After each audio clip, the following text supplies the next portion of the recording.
मी माझ्या नवऱ्याची पूजा करत नाही तर माझे यजमानच माझी पूजा करतात. मी किती सुधारणावादी विचारांची आहे असं सांगणाऱ्या आयोगाच्या अध्यक्षा की माझा व्यक्तिगत काहीही संबंध नाही, माझा फक्त ट्रस्ट पुरता संबंध होता आणि मला त्यांच्या व्यक्तिगत आयुष्याची काही माहिती नाही. पण एका पीडितेने सांगितलं की ताई, चाकणकर बाई स्वतः तंत्रमंत्र विद्या करायच्या, त्या तंत्रमंत्र विद्या कशा करतायत तर एक फोटो मी आपल्याला दाखवला पाहिजे, तसं तर खूप फोटो आहे. आणि अक्षरशः आपली अनामिका कापणे, आता हे अनामिका कापणे हे काय प्रकरण आहे हे मला माहित नव्हतं. मी त्याची जरा माहिती काढायचा प्रयत्न केला तेव्हा मला त्याची जी माहिती मिळाली ती फार धक्कादायक आहे. मी त्याची कॉपी काढून आणली आहे. अनामिका कापतात, कशासाठी कापतात बघा. ते तंत्रमंत्र विद्येमध्ये हाताची अनामिका अत्यंत महत्वाची मानली जाते, कारण ती सूर्य आणि शुक्र ग्रहाशी संबंधित असून ऊर्जा वहनाचे मुख्य केंद्र आहे. आणि मग हे सगळं शोधल्यानंतर लक्षात आलं की 2 सप्टेंबर 2024 ला सोमवती अमावस्या होती. ज्या बाईंना महिला आयोगाच्या अध्यक्षपदी बसवलेलं आहे त्या बाई 2 सप्टेंबर 2024 ला सोमवती अमावस्येच्या दिवशी स्वतःची अनामिका कापून सप्टेंबर ते जानेवारी पर्यंत ही चाकणकरांच्या हाताला जखम होती. म्हणजे घरात काही त्यांना काहीतरी भाजी कापतायत, स्वयंपाक करतायत असं ते काही नसेल, कारण त्यांच्या इतर बोटांची नखं फार मोठी आहे दिसत आहेत. ज्या अर्थी इतकी मोठी नखं एखादा कोणी व्यक्ती मेंटेन करते त्या अर्थी त्या घरकाम करणार नक्कीच नाही. निश्चितपणे ही जखम किचन मधली नाही, कारण किचन मधली जखम ही 3 महिने राहू शकत नाही. आम्ही रोज स्वयंपाक करतो, काल स्वयंपाक करताना परत इकडे आम्हाला पुरणपोळी करताना चटका बसला, अशा जखमा 3-3, 4-4 महिने राहत नाही. 4 महिने एखादी अनामिकेची जखम राहते म्हणजे जखम अत्यंत खोलवर असली पाहिजे. मग तुम्ही पहिल्यांदा सांगितलं असेल ना की ह्या तारखेला की अनामिका इथं का? अहो इथं तारीख आहे हो साहेब, इथं तारीख आहे. अहो ही स्क्रीनशॉट आहे तो फोटोचे. या सगळ्या नंबरवरून सातत्याने मला धमक्यांचे कॉल येत आहेत. हा फोन जरी उचलला तरी एवढ्या तुम्ही हा फोन लावून बघा, हा फोन लागतोय का बघा. पण त्या माऊली त्यांच्या पदराने एका अशा लिंगपिसाट माणसाचे पाय पुसतात, त्यांच्याकडून आपण काय अपेक्षा करायची बरं? काय बोलायचं? लैंगिक शोषण होत असताना ते लैंगिक शोषण करणाऱ्या एखाद्या लिंगपिसाट माणसाला महिला आयोगाची अध्यक्षच पाठीशी घालत असेल तर अशा महिलेला, मी चाकणकरांचा उल्लेख महिला असा करते, अशा महिलेला मला नाही वाटत की राज्याचे गृहमंत्री पाठीशी घालतील. गृहमंत्र्यांनी यावर तात्काळ कारवाई केली पाहिजे, अटक झाली पाहिजे चाकणकरांना. तिसरं, चाकणकरांची नार्को टेस्ट झाली पाहिजे. महाराष्ट्रात कॅप्टन फाईल सुरू झालेली आहे. या कॅप्टन फाईलचे रोज नवनवे खुलासे पुढे येत आहेत. अर्थातच अनेक सेलिब्रिटी, अधिकारी, मंत्री, बड्या राजकीय हस्ती या सगळ्यांची नावे सुद्धा आणि फोटोज पुढे येत आहेत. आम्ही विरोधी भागावर काम करतो तरी सुद्धा राज्याचे गृहमंत्री देवेंद्र फडणवीसजी यांचे अभिनंदन केले पाहिजे की एक चांगली कारवाई त्यांनी केली. त्यामुळे गृहमंत्र्यांचे अभिनंदन करत असतानाच गृहमंत्र्यांकडून आता काही अपेक्षा व्यक्त केल्या जातात. अपेक्षा काय आहे की या सगळ्यांमध्ये महिला आयोगाच्या अध्यक्षा रुपाली चाकणकर यांच्या नावाची चर्चा गेल्या 3 दिवसांपासून सगळीकडे सुरू आहे. यावर स्पष्टीकरण देताना त्या असं म्हणाल्या की माझा व्यक्तिगत काहीही संबंध नाही, माझा फक्त ट्रस्ट पुरता संबंध होता आणि मला त्यांच्या व्यक्तिगत आयुष्याची काही माहिती नाही. पण मी त्या दिवशी ही खबरदार पुढारीचा जो व्रत संपादक होता दत्तात्रय खेमनार, या खेमनारची त्याला जी काही पत्र पाठवली होती महिला आयोगाच्या डेसिग्नेशन सह आणि पोलिसांना जे आदेश देऊन की सुमोटोसह याच्यावर गुन्हे दाखल करून घ्या आणि त्याला दबाव आणला होता आणि तो चाकणकरांनी दबाव आणला होता, याचे सगळे पुरावे आता पुढे आलेले आहेत. आणि चाकणकर कशा पद्धतीने या माणसाला पाठीशी घालत होत्या. ज्योतिष सांगणं एक वेगळी गोष्ट आहे आणि तंत्रमंत्र विद्या करणं एक वेगळी गोष्ट आहे. हे तंत्रमंत्र, काळी जादू, अघोरी विद्या हा सगळा अंधश्रद्धा निर्मूलन कायद्याचं उल्लंघन करणाऱ्या कृती आहेत. अंधश्रद्धा निर्मूलन कायद्याचं उल्लंघन करत असताना जर एकीकडे सोशल मीडियावर मी माझ्या नवऱ्याची पूजा करत नाही तर माझे यजमानच माझी पूजा करतात, मी किती सुधारणावादी विचारांची आहे असं सांगणाऱ्या आयोगाच्या अध्यक्षा फक्त त्यांच्या पदराने ते पाय पुसत नाहीत तर त्यांच्या पायाशी अक्षरशः लोळण घेतात. विशेष गोष्ट की जेव्हा आम्ही काल 2 दिवस, कालचा नवीन वर्षाचा सण होता त्यामुळे मी त्यावर काही फार बोलू नये असं म्हणून मी कालचं मौन बाळगलं होतं. पण कालची महत्वाची घटना, ज्यात काही गोष्टी मी एकत्रित करत होते, ज्यात त्याची अनेक प्रकारची बेनामी संपत्ती, ज्याच्यातले अजून काही डिटेल्स आहेत, त्यामुळे मी ते थांबलीये. मी 2 दिवसांनी पुन्हा पत्रकार परिषद घेईल आणि त्यावरचे डिटेल्स काढेन. पण महत्वाची गोष्ट अशी की या तंत्रमंत्र आणि अघोरी विद्या म्हणजे नाशिक, इंदोर, मग तिकडे नलखेडा आणि मग गुवाहाटी, कामाख्या असा सगळा तो प्रवास आहे. या सगळ्यांमध्ये महिला आयोगाच्या अध्यक्षा पुढे असतात हे फार गंभीर आहे. काही पीडित महिलांशी आम्ही बोलायचा प्रयत्न केला तेव्हा पीडित महिलांनी सांगितलं, बघा पहिल्यांदा तर त्या असं म्हणाल्या की की नाही माझा काही व्यक्तिगत संबंध नाही, परंतु अगदी खरातांचे वडील वारले तेव्हा चाकणकर होत्या, खरातांच्या पोरीचं लग्न जमलं तेव्हा चाकणकर सगळ्यात पुढे होत्या, खरातांची भाची चाकणकरच्या घरात राहते, खरात आणि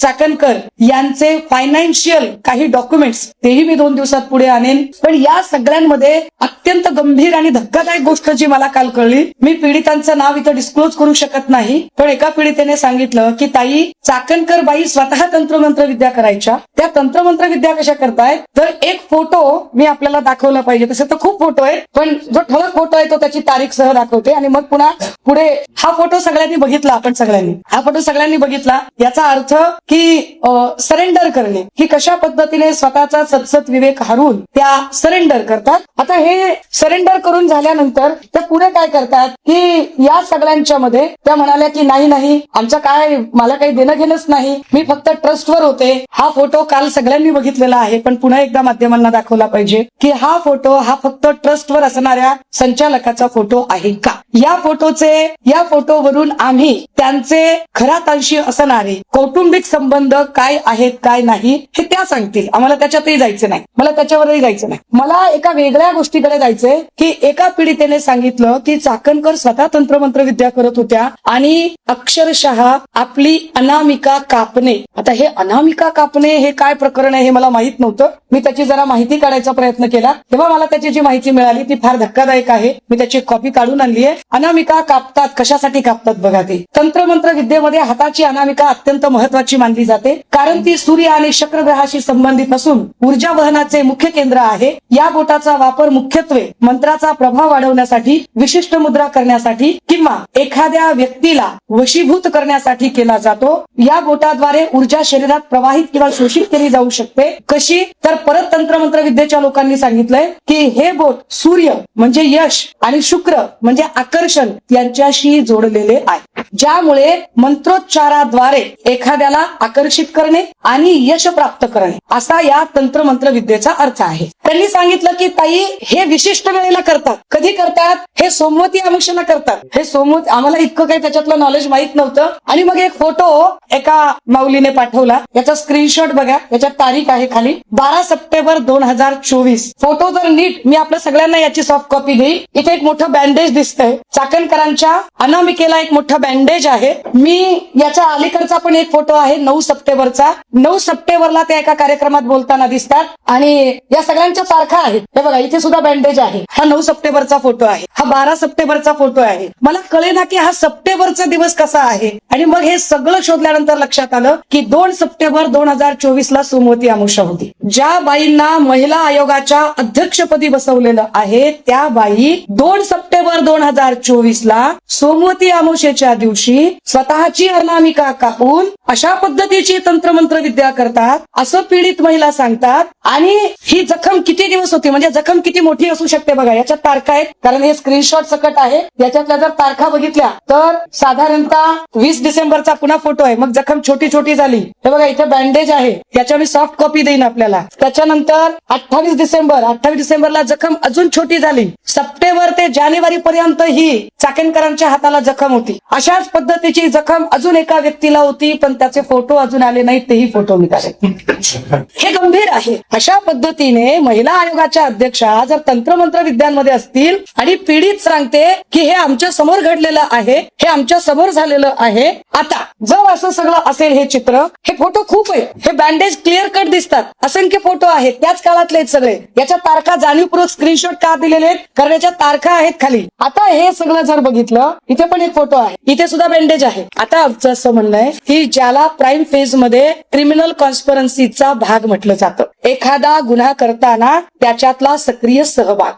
चाकणकर बाई यांना सगळ्या गुन्ह्यांची माहिती होती, हे खबरदार पुढारीच्या वृत्त संपादकाने स्पष्ट केलं. चाकणकर बाईंनी सुमोटो दाखल करण्याचे आदेश दिले होते. चाकणकर बाईंनी अगदी खरातांचा जो पीए ज्याने त्या बाईंना ब्लॅकमेल करायचा प्रयत्न केला होता, त्याच्याही संबंधाने स्वतःचा सक्रिय सहभाग नोंदवला होता. 1 वर्षापासून हे सगळं चाललं होतं. पोलिसांनी 10 दिवसाचा सर्व्हिलन्स लावला होता. आता जर एवढा सगळा सक्रिय सहभाग जर चाकणकरांचा तिथे दिसत असेल, तर या पत्रकार परिषदेच्या माध्यमातून माझी पहिली मागणी असेल की चाकणकर यांना तातडीने अटक केली पाहिजे.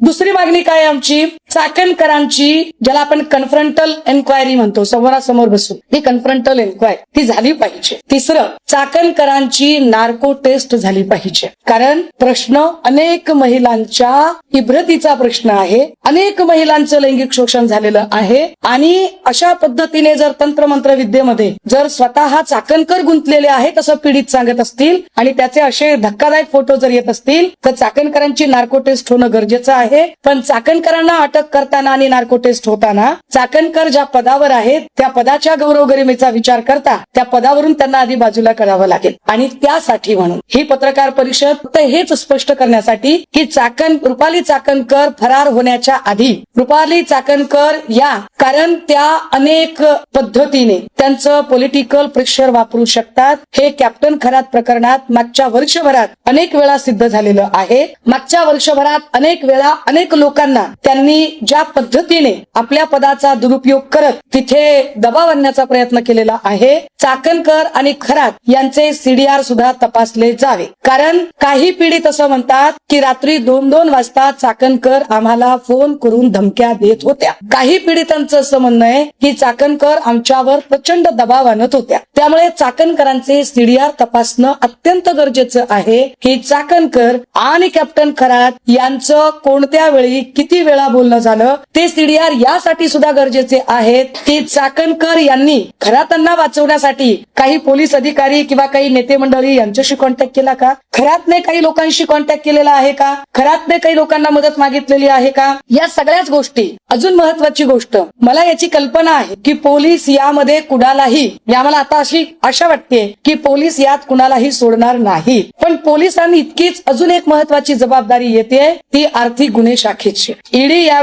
एरवी इकडे तिकडे फार छापेमारी करत असते, पण ईडीने आता कॅप्टन खरात आणि रुपाली चाकणकर या दोघांच्याही संपत्तीचे स्त्रोत तपासले पाहिजे. महिला आयोगाच्या अध्यक्ष म्हणून असा किती मानधन असतं आणि त्यामध्ये किती प्रॉपर्टी घेता येते आणि ही प्रॉपर्टी कशी जमा झाली, या प्रॉपर्टीचे सुद्धा सगळे स्त्रोत आता तपासले गेले पाहिजे. त्यामुळे नार्को टेस्ट, अटक, संपत्तीचे स्त्रोत तपासणं आणि आर्थिक गुन्हे शाखेकडून कॅप्टन खरातच्या संपत्ती जी फक्त पाथर्डी आणि अहिल्यानगर मध्येच नाही तर त्याची प्रॉपर्टी ही देश विदेशात सुद्धा असल्याचे कळते. या सगळ्या देश विदेशातल्या सगळ्या प्रॉपर्टीज या सगळ्यांवर तात्काळ आणली पाहिजे. यासाठी म्हणून आम्हाला आपल्या सगळ्यांच्या सोबत बोलणं गरजेचं वाटलं. याच्यातले काही जे संपत्तीचे तपशील आहेत ते तपशील अजून माझ्यापर्यंत आज पोहोचलेले नाहीत, त्यामुळे ते तपशील मी आज आपल्याला सांगू शकत नाही. पण 2 दिवसांनी मी ते सगळेच्या सगळे संपत्तीचे तपशील सुद्धा आपल्या समोर घेऊन येईल. मात्र आता आमची तातडीची मागणी असेल की रुपाली चाकणकरांना तात्काळ पोलिसांनी ताब्यात घ्या. पहिला प्रश्न, हे जे तुम्ही पीडितांसोबत बोललेले आहेत त्यांचे स्टेटमेंट ऑन रेकॉर्ड आहेत का? आणि दुसरं म्हणजे तुमच्याचही वरिष्ठ नेत्यांना काही समजणार आहे, कारण काही फोटो नार्वेकरांचे देखील त्यांच्या मंदिरात त्याच्याबरोबर असताना व्हायरल झाले. मी म्हटलं ना की या सगळ्यांमध्ये 2 गोष्टी असतात. एक, फोटो कुणाचेही कुणासोबत असू शकतात, नुसत्या फोटोवरून आपण सुतावरून स्वर्ग गाठू का? परंतु चाकणकरांचे फोटो ज्या पद्धतीचे आहेत की माझ्या सोबत एखाद्याने फोटो काढला तर माझ्यासोबत फोटो काढणारा व्यक्ती मला माहित नसतो की तो कोण आहे, तो तडीपार आहे, तो गुन्हेगार आहे, तो खंडणीखोर आहे. पण जर त्या गुन्हेगाराच्या डोक्यावर जर मी छत्री धरत असेल, पुरुषासाठी सगळ्यात सन्मानाची गोष्ट काय तर त्याच्या डोक्यावरचा फेटा, आणि बाईसाठी सगळ्यात सन्मानाची गोष्ट काय तर तिचा पदर. जर पदराने एखाद्याचे पाय पुसतानाचा फोटो असेल तर मात्र तो योगायोग असू शकत नाही. म्हणजे कदाचित बर्ने मामांना ही गोष्ट माहीत नसेल, बर्ने मामा बिचारे खूपच इनोसंटली काल बोलून गेले असतील, मी समजू शकते. त्यांना कदाचित कल्पना नसेल की कशा पद्धतीने ती इन्व्हॉल्वमेंट त्या सगळ्यांमध्ये. हा बोला. काही गोष्टी आकर्षित करायच्या असतील तर अशा पद्धतीने अनामिका कापली जाते. ती कापताना विशिष्ट वेळ निवडली जाते, मग आमोशा वगैरे. मग आता जे काही फोटोज होते जे पीडितांकडून आम्हाला मिळाले त्याच्यामधला त्या तारखा, म्हणजे त्या तारखांचं पंचांग काय, ते पंचांग जेव्हा आम्ही शोधायला गेलो तेव्हा 2 सप्टेंबर 2024 सोमवती अमावस्या होती असं एक कॅलेंडर समोर येतं. आता त्याच्यात त्या पीडितांचं म्हणणं होतं की 2 लोकांनी अनामिका कापली होती. आता ते 2 कोण, ते एकच माणूस मला, म्हणजे एक व्यक्ती मला कळली, मला दुसरी व्यक्ती अजून कळली नाही. आणि जोपर्यंत माझ्या हातात पुरावे नसतात तोपर्यंत मी त्यावर बोलत नाही. तुम्ही पुराव्या दिवशी काही बोलत नाही, मात्र जे काही पीडितांच्या वारंवार म्हणतात ते पीडितांकडे पण अशी स्क्रिप्ट व्हावी. ऐका प्रॉब्लेम असा असतो आपल्याकडे की त्या संबंधाने आपण एफआयआर सुद्धा दाखवू शकत नाही, कारण अशा केसमधली एफआयआर सुद्धा सार्वजनिक करता येत नाही. त्यामुळे तुमचा जो प्रश्न आहे ना, त्या प्रश्नाचं उत्तरच आपण देऊ शकत नाही. कारण या सगळ्या गोष्टी जर पीडितांमध्ये एवढी, आत्ताही पीडिता बिचारा अशा अनेक आहेत. मला तर अशी माहिती कळते की काल परत काहीतरी 2 का 3 गुन्हे दाखल अजून नव्याने झाले आहेत. अशा अनेक महिला आहेत की ज्या अजून पुढे आलेल्या नाहीत, ज्या आपल्या इब्रतीपोटी अजूनही स्पष्टपणे बोलत नाही, पण त्यांच्याकडून जी माहिती मिळते ती माहिती या प्रकारची आहे. आमची पोलिसांना विनंती आहे त्यांनी या सगळ्या माहिती क्रॉस चेक कराव्या. आणि जर चाकणकर इतका तो धक्कादायक खुलासा की त्याच्यात दिसतंय क्लिअर कट, कारण बघा स्वाभाविक आहे एवढ्या मोठ्या पदावरची व्यक्ती म्हणजे घरात काही त्यांना काहीतरी भाजी कापतायत, स्वयंपाक करतायत असं ते काही नसेल, कारण त्यांच्या इतर बोटांची नखं फार मोठी आहे दिसतायत. ज्या अर्थी इतकी मोठी नखं एखादा कोणी व्यक्ती मेंटेन करते त्या अर्थी त्या घरकाम करणार नक्कीच नाही. मग जर काहीच घरकाम नसेल तर एवढी मोठी, माझ्यासारखा माणूस आहे, आम्हाला नखच नाहीयेत, आम्ही म्हणजे काय आपण साधी माणसं, आपण गरीब माणसं आपण, पण हे सगळं जर बघितलं तर एकाच बोटाला जखम का होते हे विचार करण्यासारखं आहे ना. निश्चितपणे ही जखम किचन मधली नाही, कारण किचन मधली जखम ही 3 महिने राहू शकत नाही. आम्ही रोज स्वयंपाक करतो, काल स्वयंपाक करताना परत इकडे आम्हाला पुरणपोळी करताना चटका बसला, अशा जखमा 3-3, 4-4 महिने राहत नाही. 4 महिने एखादी अनामिकेची जखम राहते म्हणजे जखम अत्यंत खोलवर असली पाहिजे. पीडित महिलेतून तुम्हाला सगळी माहिती दिली गेली. तुम्ही म्हणताय की 2 व्यक्तींना अनामिका कापली होती, दुसरा व्यक्ती राजकीय. अहो मी तेच सांगते की मला नाही कळलं अजून. मला फक्त चाकणकरांबद्दलच माहिती दिली, दुसऱ्या व्यक्तीबद्दल नाही दिली. मला जेव्हा माहिती कळेल तेव्हा मी पुराव्यासकट ती सुद्धा माहिती आणणार. 3 महिन्यापर्यंत राहते. नाही राहते मत नाही. ज्या अर्थी इथे 3 महिने बघा ना, 9 सप्टेंबर पासूनचे फोटो आहेत ते 28 डिसेंबर पर्यंतचे फोटो आहेत. जर 9 सप्टेंबर ते 28 डिसेंबर म्हणजे ही किचन मधली कापल्याची जखम नक्कीच नाही.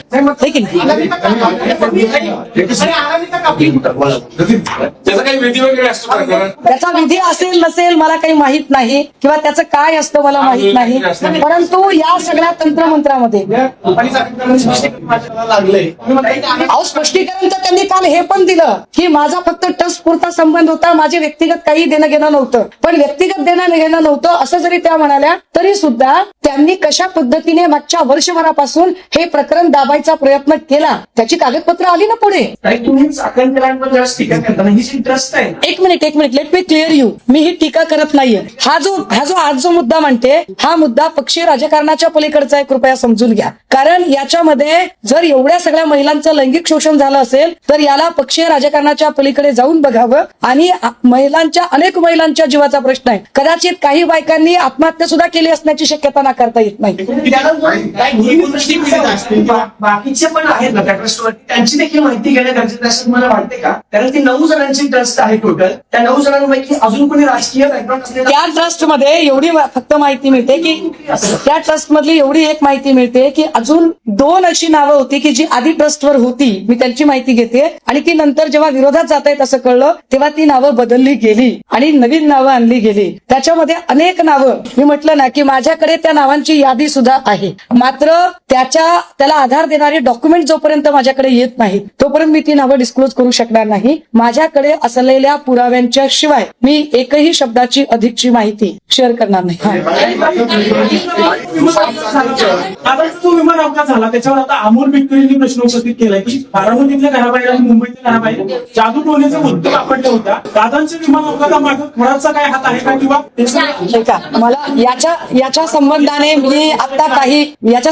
मी आता काही बोलू शकत नाही. मुळात असं तंत्रमंत्राने काही बिघडू शकतं किंवा घडू शकतं यावर माझा स्वतःचा अजिबात विश्वास नाही, पहिली गोष्ट. दुसरं असं की सन्मान्य दादांचाही जेव्हा विषय येतो तेव्हा तर अधिक गांभीर्याने या राज्याच्या मुख्यमंत्री तथा या पक्षाचं नेतृत्व ज्या अत्यंत संवेदनशील महिला नेत्यांच्या हाती आहे त्या सन्मान्य सुनेत्रा वहिनी यांनी अधिक गांभीर्याने विचार करत तातडीने, कारण यामध्ये फक्त महिला आयोगाची नाही तर राष्ट्रवादी काँग्रेसची सुद्धा नाचक्की होतीये. कारण यातले अनेक फोटो, त्या फोटोमध्ये मागे राष्ट्रवादी काँग्रेसचं निवडणूक चिन्ह सुद्धा दिसतं. आता हे काय जाऊ दे, मला त्याच्यावर नाही. लोकांमध्ये बोलताना बरेचदा एक कर्मकांड, जादूटोणा याच्यावर विश्वास करू नका एवढंच काय तर हातामध्ये संविधान घेऊन सांगायचं की बाबा याच्यावर विश्वास ठेवा, हे सगळं ब्लॅक मॅजिक, हे सगळं काही नसतं. एकीकडे ते असं सांगतात सांगतात आणि स्वतः ते असं करतील तुम्हाला वाटतं का हे सगळं? नाही अरे आता करतील का? मग मला सांगा, हे त्यांच्या पाया कोण पडते? हे पदराने पाय पुसणारी लोक, म्हणजे ज्या माऊलीने स्वतःच्या पतीचे औक्षण करण्यापेक्षा पती त्यांचे औक्षण करतो, पण त्या माऊली त्यांच्या पदराने एका अशा लिंगपिसाट माणसाचे पाय पुसतात. त्यांच्याकडून आपण काय अपेक्षा करायची बरं? काय बोलायचं? काही पीडित महिलांची आहे. नाही, तुम्ही आपण सांगितलं आहे ना. ऐका एक सेकंड थांबा. अभिजितजी ऐका. करायला हवं असं म्हणताय. मुख्यमंत्र्यांनी जबाबदारी स्वीकारावी सरकारमधल्या सगळ्या नेत्यांनी, आणि त्यांचा राजीनामा का घेतला जात नाही? तर त्या देत नाहीयेत ना, तर त्यांना पदावर बडजाप करता येतं का? आणि ते का केलं जातं? राजीनामा घेता का जात नाही? महिला आयोगाचं जे अधिकार क्षेत्र होतं, जोपर्यंत विजया रहाटकर ताई होत्या, इतकं त्याचं स्तोम कधीही नव्हतं जेवढी त्या पदाची ग्लोरी, ग्लॅमर आणि त्याचं अधिकार क्षेत्र चाकणकरांच्या काळात वाढवलं गेलं. चाकणकरांच्या काळात त्या पदाचं अवास्तव स्तोम वाढलं. एक दुसरं असं की मी राज्याचे गृहमंत्री आणि मुख्यमंत्री यांचे कदाचित आयुष्यात पहिल्यांदा आज आभार मानलेत, अभिनंदन केले की ही अतिशय उत्तम कारवाई त्यांनी केलेली आहे. तिसरी गोष्ट, मला असं वाटतं की गृहमंत्री कदाचित कोणालाही या प्रकरणी सोडणार नाहीत. जर गृहमंत्री खरेच महाराष्ट्रातल्या बहिणींचे लाडके भाऊ असतील आणि लाडक्या बहिणींचं अशा पद्धतीने लैंगिक शोषण होत असताना ते लैंगिक शोषण करणाऱ्या एखाद्या लिंगपिसाट माणसाला महिला आयोगाची अध्यक्षच पाठीशी घालत असेल, तर अशा महिलेला, मी चाकणकरांचा उल्लेख महिला असा करते, अशा महिलेला मला नाही वाटत की राज्याचे गृहमंत्री पाठीशी घालतील. गृहमंत्र्यांनी यावर तात्काळ कारवाई केली पाहिजे, अटक झाली पाहिजे चाकणकरांना. आणि चाकणकरांची तुम्ही पदावरून काढण्याचं म्हणताय, माझा त्यांना पदावरून काढणे न काढणे हा इंटरेस्टच नाहीये. माझा इंटरेस्ट आहे की त्यांची नार्को टेस्ट झाली पाहिजे आणि त्यांची अरेस्ट झाली पाहिजे, कारण त्यांची अरेस्ट झाल्यावर अनेक गोष्टींचा उलगडा होणार आहे, अनेक गोष्टी पुढे येणार आहे. तुम्ही असं म्हणालात की हे फोटो पीडितेने दिलेत, बरोबर? जर हे फोटो पीडितेने दिले तर पीडितेने हे सांगितलं नाही का की रुपाली चाकणकरांनी अनामिकाने ती कुठे टाकली, किंवा त्या फोटोच्या काही तुम्ही असं म्हणालात की तारखा आहेत, तारखा अहो मी म्हणाले नाही हो साहेब, मी नाही म्हणाले. एवढं याच्यात टायमिंग आहे हो साहेब, याच्यात तारखा आहे. तारखा टिपून ठेवली का त्या पीडित महिला आहे? अहो ह्याच्यात तारखा आहे तो साहेब, अहो हे स्क्रीनशॉट आहे तो फोटोचे साहेब. आणि याच्यात ऐका ऐका ऐका ऐका हे स्क्रीनशॉट हे रुपाली चाकणकरांच्या स्टेटसचे, कॅप्टन खरातच्या स्टेटसचे. आता का बोलायला लागलाय? मग पीडित महिलांनी सांगितलं असेल ना की ह्या तारखेला की अनामिका इथं कापली. अहो इथं तारीख आहे हो साहेब, इथं तारीख आहे. अशोक घराच्या ठिकाणी रुपाली चाकणकरांनी अनामिका कापली. नाशिक त्याच ठिकाणी केली का? आता ते त्याच ठिकाणी केलं की तंत्रमंत्र विद्या करायला कामाख्याला गेले, की अजून कुठे स्मशानभूमीत गेले, की अजून कुठे वेगळ्या ठिकाणी गेले, की नलखेड्याला जिकडे काय बगलामुखी मातेचं मंदिर आहे तिकडे गेले, की अजून काही, याच्यावरची मला माहिती नाही. मला वाटतं हा पोलीस तपासाचा भाग आहे. माझ्या लेखी महत्वाचं काय आहे की ज्या महिलांचं शोषण होत होतं त्या महिलांना न्याय देण्याऐवजी शोषण करणाऱ्या लिंगपिसाट माणसाला पाठीशी घालणारा महिला आयोग, आणि तो महिला आयोगही स्वतः जर अशा पद्धतीने कर्मकांडामध्ये अडकलेला असेल आणि अनामिका वगैरे हे कापणं, तर हे वाईट आहे. जर हे असं असेल तर हे वाईट आहे, आणि म्हणून त्यांची नार्को टेस्ट होणं गरजेचं आहे. आता हे मला सांगायचं, एक महिन्याने सांगितलं नाही का, कुणाला वशमध्ये करायचा प्रयत्न होता काय? आणि हा मला वाटतं हा माझ्या लेखी महत्वाचा प्रश्न पण नव्हता. माझ्याकडे आतापर्यंत आलेल्या महिला 3 महिला आहेत. 3 पीडित महिला त्यांच्यावर झालं अशा 3 पीडित. अशा 3 पीडित महिला समोर आलेल्या आहेत. अजून कदाचित खूप महिला पुढे येतील.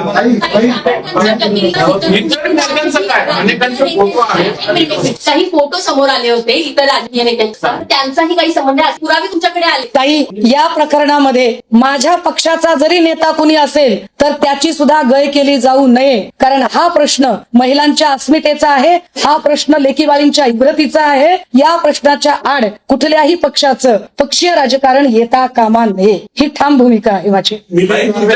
मिलिंद नार्वेकर, निलेश लंके, दीपक केसरकर असतील, जयंत पाटील असतील, यांना पण तुम्ही अमित सगळ्यात महत्वाचं ऐका ना, एकनाथ शिंदे एक मिनिट त्यांनी ते सांगतो विषय. याबाबत तुम्ही त्यांना जाब विचारणार आहे? ऐका ऐका ऐका ऐका मी तेच तुम्हाला सांगते. माझ्याकडे नार्वेकरांची करंगळी कापल्याचा फोटो नाही, माझ्याकडे जयंत पाटलांची करंगळी कापल्याचा फोटो नाही. एकनाथ शिंदेचा पूजा करतानाचा फोटो नक्की आहे. एकनाथ शिंदेचा तिथे इंटरफिअर होता अशीही गोष्टी पुढे येत आहेत. दीपक केसरकर दर महिना 1.5 महिन्याला तिकडे जात होते असं ते पत्रकार दत्तात्रय खेमनार यांचं म्हणणं आहे. दत्तात्रय खेमनारने तर त्याच्या पुढे जाऊन खूप खळबळजनक काही दावे काल केलेले आहेत. हे सगळं जर बघितलं तर मला असं वाटतं की या सगळ्यांना जे पॉलिटिकल सो कॉल्ड लोक आहेत, या सगळ्या लोकांना तपासण्याची जबाबदारी ही गृह खात्याची आहे. त्यामुळे हा प्रश्न मला विचारण्यापेक्षा गृह खाते किती हिंमत दाखवेल एकनाथ शिंदेचे सीडीआर तपासण्याची. कारण एकनाथ शिंदे ज्यांच्याकडे नेहमी जातात त्या अमित शहाच्या सोबत सुद्धा कॅप्टन खरातचा फोटो आहे, हे फार महत्वाचं आहे. सगळ्यांची चौकशी व्हावी का म्हणजे त्याच्या फोटोमध्ये त्यांचे गृह खात्याने जर मनावर घेतला आहे, अमित शहा असतील, अहो जयंत पाटलांची पण करा, नार्वेकरांची पण करा. मी काय म्हटलं, माझ्या पक्षाचा जरी कुणी याच्यात अडकला तर त्याची सुद्धा गय केली जाऊ नये. प्रश्न लेकीबाळींच्या इब्रतीचा आहे. मुद्दा हा आहे की या सगळ्यांमध्ये आता आम्हाला चाकणकरांची अरेस्ट जास्त महत्वाची वाटते. कारण चाकणकरांच्या जयंत पाटील असतील, नार्वेकर असतील, एकनाथ शिंदे असतील, केसरकर असतील किंवा निलेश लंके असतील किंवा अमित शहा असतील, यांच्या संबंधाने पुरावे समोर नाहीयेत. चाकणकरांच्या संबंधाने ढिगभर पुरावे पुढे आलेत आणि चाकणकरांचे अनेक गोष्टी त्यांनी गेल्या 1 वर्षापासून कशा पद्धतीने हे प्रकरण दाबण्याचा प्रयत्न केला, या गोष्टी आता पुढे आलेल्या आहेत. त्यामुळे ज्याला क्रिमिनल कॉन्स्पिरन्सी असं म्हटलं जातं की गुन्हा घडवण्याच्या दृष्टीने जे कटकारस्थान असतं त्यात त्यांचा सक्रिय सहभाग आहे, असे कालपासून दत्तात्रय खेमनार आणि अनेक लोक जे मांडत आहेत त्या संबंधाने झालेला जो पत्रव्यवहार आहे त्यात ते स्पष्ट दिसतं. त्यामुळे रुपाली चाकणकरांची तात्काळ अटक होणे आणि नार्को टेस्ट होणे गरजेचे आहे. आणि जी पीडित महिला आहे, याचा जो व्हिडिओ व्हायरल ज्याने केलाय तो ऑफिस बॉय निरज जाधव गायब. 18 फेब्रुवारीला त्याच्या विरोधात याच पीडित महिलेने एफआयआर दिली होती. या संदर्भात तुम्हाला घातपाताची शक्यता वाटते? मला याला जोडून, आपण फार चांगला प्रश्न विचारला, याला जोडून अजून एक महत्वाची गोष्ट, ज्या पीडित महिला आहेत, ज्या अजून काही महिला पुढे यायला घाबरतात, या सगळ्याच महिलांना प्रोटेक्शन देण्याची गरज आहे. इव्हन दत्तात्रय खेमनारला सुद्धा संरक्षण देण्याची गरज आहे.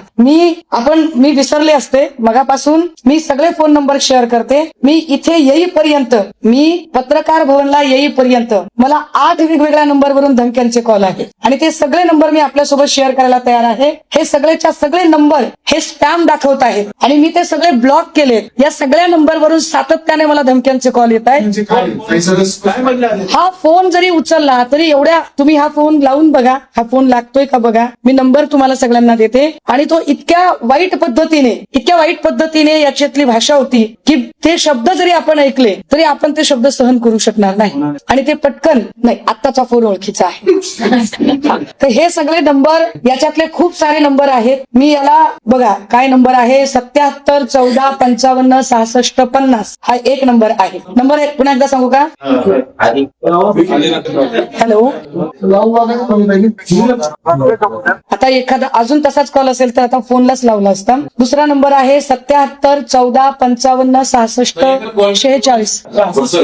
स्पीकरवर टाकून देतो. कधीपासून हे आता इकडे येत असताना 1 तासात एवढे आलेले फोन आहेत. व्यक्तीला कॉल करत आहात ती ह्या वेळेस उत्तर देत नाही. कृपया थोड्या वेळात. हे सगळे नंबर मी आपल्याला शेअर करते की ज्या नंबरवरून पोलिसांना 77 पोलिसांना देणार. हो, हे सगळे नंबर, मला इकडे यायचं होतं वेळेत म्हणून मी इकडे आले. हे सगळे नंबर पोलिसांना देणार आहे. या सगळ्या प्रकरणामध्ये स्थानिक पोलिसांनी एक भूमिका घेतली किंवा 1 वर्षापूर्वी जर दत्तक बातमी केली, बातमी वर्तमानपत्रामध्ये प्रसिद्ध होती, त्याला राज्य महिला आयोगाकडून प्रत्येकाला माहिती जातं किंवा राज्यामध्ये इतर काही घटना घडल्या की राज्य महिला आयोगाचं तासाभरामध्ये अर्ध्या मिनिटामध्ये ट्विट असते, या घटनेचा अहवाल मागवलेला आहे. 2 दिवसांपासून मात्र राज्य महिला आयोगाचं नाव पाहायला मिळत आहे. या सगळ्या प्रकरणामध्ये त्याहीपेक्षा महत्वाची गोष्ट, हे का गरजेचं आहे, महिला आयोगाचं काम हे समावेशन, समुपदेशन, सबलीकरणाचं काम असतं की एखादी पीडित महिला जेव्हा प्रवाहाच्या बाहेर जाईल अशी भीती वाटते तेव्हा तिला इन्क्लुजनच्या प्रक्रियेमध्ये आणणं, समावेशन करणं. एखादी महिला जर तिला बोलायचं धाडस नसेल तर अन्यायाविरुद्ध लढण्याची तिच्यात ताकद देणं, तिचं सबलीकरण करणं आणि तिचं समुपदेशन, तिचं काउन्सिलिंग करणं महत्वाचं असतं. चाकणकरने कायम याच्या विरोधात भूमिका घेतलेल्या आहेत. वैष्णवी आगवणे प्रकरणात तिच्या कुटुंबियांना बोलण्यापेक्षा, भेटण्यापेक्षा वैष्णवी आगवणेच्या चारित्र्यावर शिंतोडे उडवण्याचा प्रयत्न चाकणकरांनी केला. दुसरं, तनिषा भिसे प्रकरणात हॉस्पिटलला बोल लावण्यापेक्षा, त्याचा तो रिपोर्ट ते अजूनही देत आहेत, तनिषा भिसेचीच कशी चूक होती हे सांगायचा प्रयत्न त्यांनी केला. आपण जे विचारत आहात की 2 दिवसापासून त्या काहीच बोलत नाहीयेत, एरवी त्या खूप बोलतात, तर त्या किती बोलतात, तर गरज नसताना डॉक्टर संपदा मुंडे प्रकरणात लुडबुड करत त्यांनी स्वतः पत्रकार परिषद घेतली आणि संपदाच्या चारित्र्यावर शिंतोडे उडवायचा प्रयत्न केला. प्राजक्त खेवलकर जे प्रकरण होतं, या प्रकरणामध्ये नार्कोटिक्सशी संबंधित प्रकरण होतं. नार्कोटिक्सच्या प्रकरणामध्ये अजिबात चाकणकरांचा रोल नव्हता. चाकणकरांनी तेव्हाही सांगितलं की त्याच्या मोबाईलमध्ये खूप सारे व्हिडिओ आहेत.